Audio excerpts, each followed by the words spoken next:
So it is Tuesday, October 19th at the time of filming this video, and there's a few brand new Nintendo Switch news stories that dropped today that I really want to share with you guys, starting off with the big NPD sales streak and the actual loss that Nintendo has finally taken, as it previously held a 33-month track record of the best-selling console here in the US, and Sony has now taken that new crown. And I also want to share with you guys the big update around Sora finally being added in as the final Smash Bros. Character DLC, and the big talking point for today's video is all things Nintendo Switch Online expansion pack and the fan reaction around this, how bad it could be for Nintendo, and what they could maybe do to salvage the service before the launch on October 25th.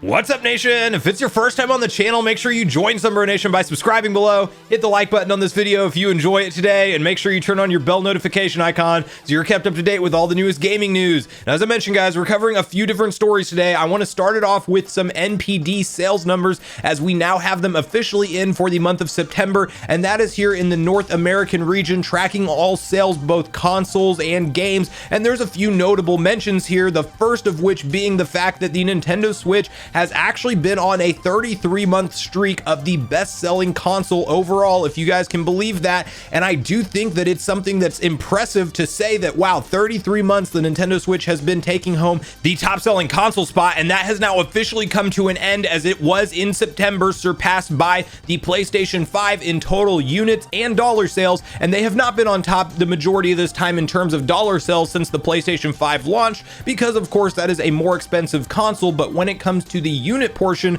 of the metric, they have always been in the lead, and that has officially come to an end now after 33 months. Now, one thing you do have to have the conversation of with this story is, of course, there is going to be a large drop off of Switch base model sales when we knew to expect the OLED revision to hit the market not even the next month in October. So I will personally be very excited to see where these October numbers actually take the Switch back up to, because if I'm a betting man, and I sometimes am, I think that this is indeed a 1 month miss for the Nintendo Switch brand overall, and I think that we see them back on top in both potentially dollar sales and units as of next month. So I will be very excited to see how the Switch OLED actually boosts sales numbers as we go forward. As you know, even though Nintendo, and we're going to talk about this later on, makes tons and tons of money, when they do that and they invest it back into games, that is good things for us at the end of the day. I also want to quickly mention on the NPD sales numbers that we have Mario Kart 8 Deluxe as the #1 best-selling Switch title in the month of September. So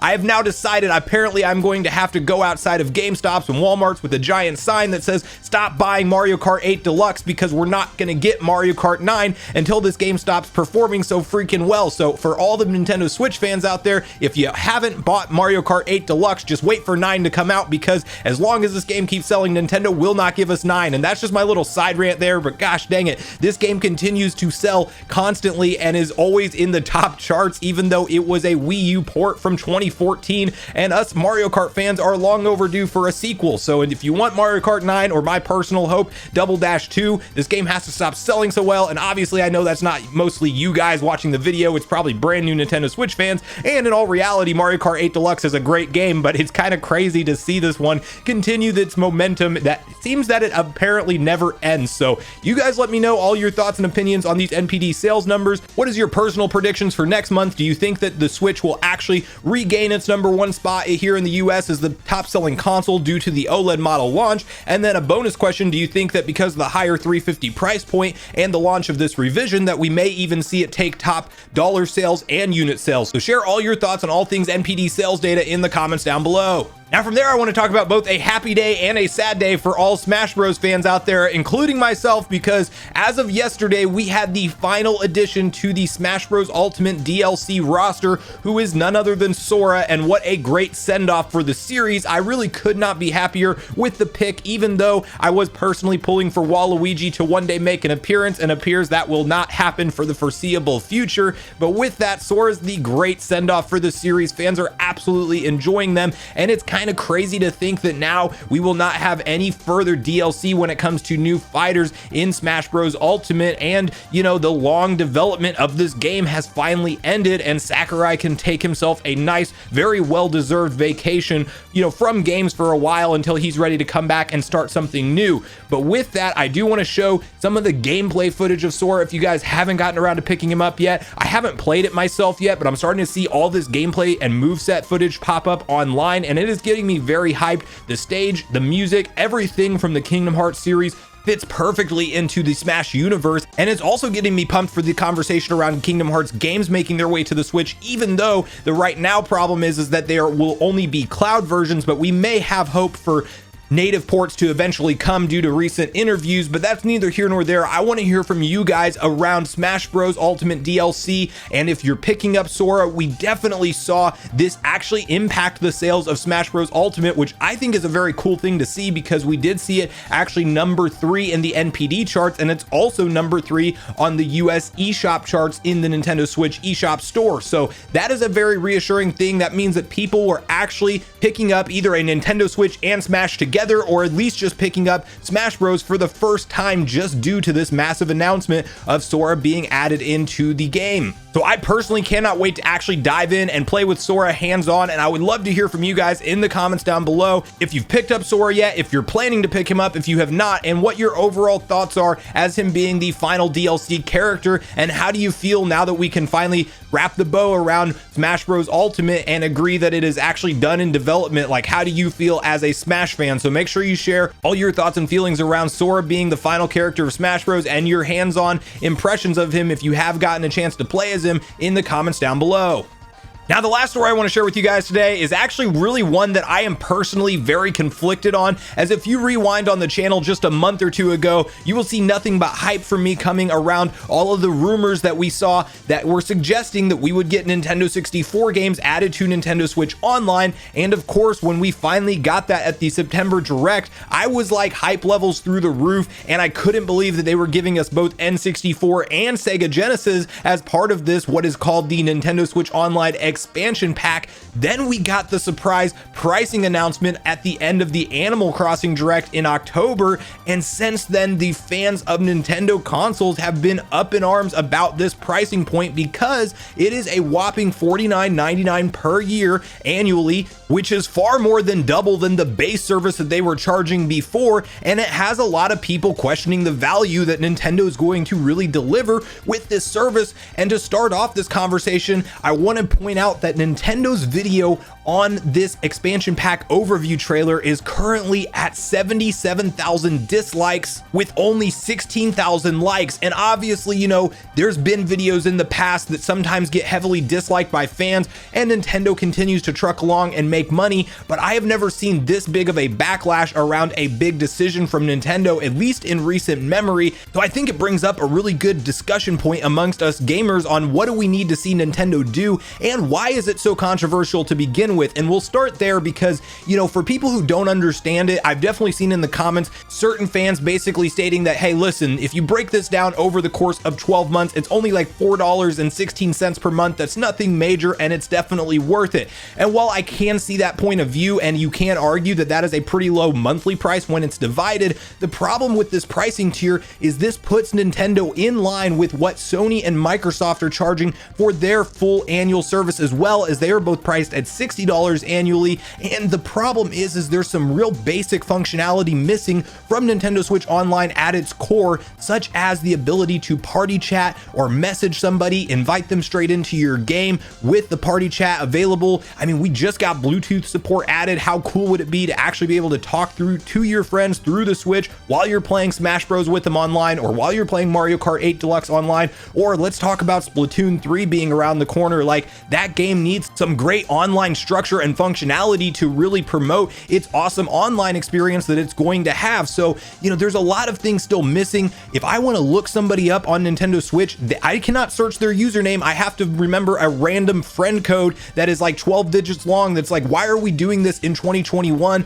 We don't have themes or folders or anything in the eShop that is kind of like progressively moving Nintendo towards what I think most consumers expect as the online digital standard now. And for them to come out and price it this high, it kind of seems like they're forgetting the online portion of the service, and then they're promising us that they're going to deliver N64 and Genesis titles. But the problem with that trust is in Nintendo is that we saw them completely drop the ball with the update schedule around the NES and SNES consoles. And if you're somebody who signed up for a full year, you may have had, 6 months plus of just waiting for one notable game to actually drop on the SNES or NES services, and it really caused a lot of distrust. And that's not such a big deal when it's just $20 for an annual subscription, but when you're talking about $50, and we saw their track record on how they updated the previous NSO consoles, it has a lot of people not trusting Nintendo and really calling for boycotts and cancellations of Switch Online altogether. And while I don't fall in that camp, because I do plan to play these games and unfortunately pay the price, and you guys can come at me in the comments, that does effectively mean I'm part of the problem that continues to pay these prices.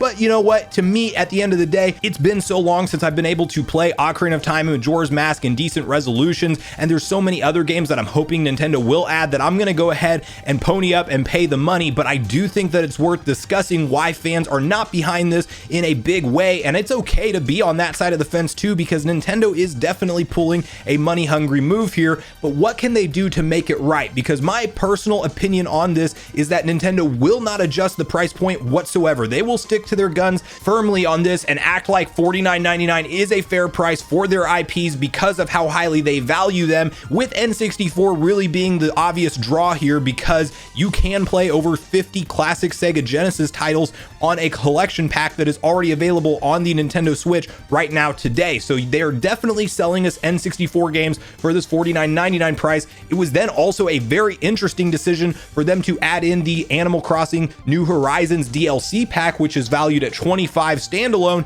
into this expansion pack service, which is great if you are an Animal Crossing fan. But I've even seen, and I want to hear from you guys in the comments, I've seen a lot of Animal Crossing fans actually say, well, no, even though that's included in there, it's still not a great deal, because if I don't want to renew next year, I lose my access to that DLC, and that is just not worth it to me. So I do want to hear from you, even if you are an Animal Crossing fan, how you feel about this, because it doesn't mean you purchase the DLC and it stays there permanently. It means you're on an active subscription that you have to remain subscribed to have access to that content. So that brings up an interesting point as well. What I personally think that they can do to make this more worth it in consumers' eyes, and you guys let me know if I'm right or wrong, I think they need to add in more DLC packs. I think they need to give us stuff like Sora and the fighter passes from Smash Bros. I think they need to give us the Mario Kart 8 Deluxe tracks that are available out there. Like, give us a plethora of your classic DLC that's available on the eShop to help soften the blow. And then the number 2 thing that they have to do is really deliver when it comes to these game schedules on the updates, because we need to see a lot of rare titles come over from Microsoft to feel like this is more worth it. We need to see a consistent schedule of updates. In my opinion, something fair sounds like 2 N64 titles added in per month, and then maybe like 3 Sega Genesis titles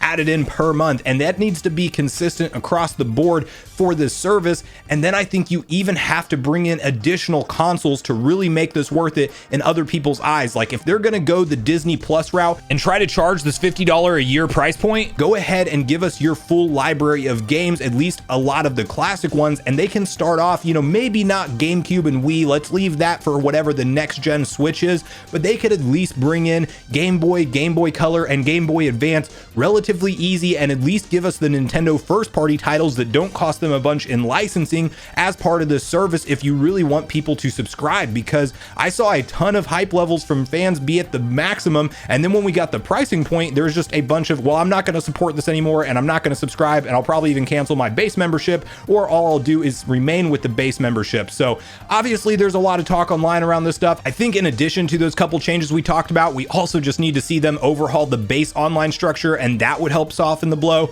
If we could all have usernames on Nintendo Online and we could talk to each other through their own party chat system, or at the very least message each other on the Nintendo Switch, it would maybe make just a little bit more sense in the end consumer's eyes. But guys, at this point in the video, I really want to hear all your thoughts and opinions around Nintendo Switch Online online expansion pack and the pricing, and specifically whether or not you're going to sign up and support Nintendo, or whether or not you're going to, you know, boycott this completely and maybe cancel your online subscription altogether, because I know that there are a lot of fans out there on both sides of the fence here. So I want to hear from you guys. Share all your thoughts and feelings around what you think Nintendo can do to make the pricing worth it to you, or if you just think that this is a greedy, money hungry move. And I want to hear from you guys on, you know, what Nintendo could actually do to fix this in your eyes. Do you think they need to just come down to $30 or $35 on the annual price? Like, what do you personally want to see Nintendo do in this situation that they've gotten themselves into? As you know, I do look forward to hearing from you guys and getting a back and forth conversation started with you all around all the topics of today's video.